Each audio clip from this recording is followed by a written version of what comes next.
All right, I am just getting super sick and tired of losing these, bringing them upstairs, bringing them downstairs. One doesn't have enough power, doesn't plug in, doesn't charge the right thing. So I went on Amazon and picked up an outlet with built-in USBs. Do not take this apart live. Kill the breaker at the panel. Make sure it's turned off. Test it. You don't want to get zapped.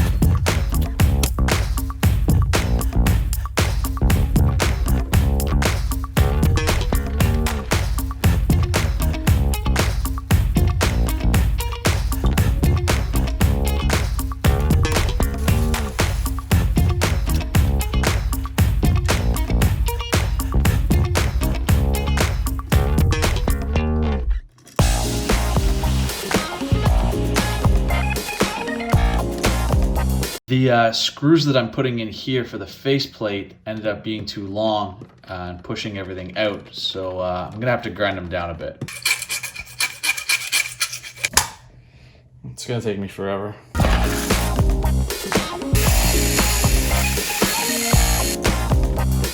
All right, that's it. Installation complete. It was a little bit more work than I thought. I ran into a couple little problems with wiring and getting everything fit back into the box. Had to customize the screws on the outside a little bit because they were pushing the whole faceplate out. But all in all, pretty easy project. Definitely practical. Get rid of all these things. Look at all these things.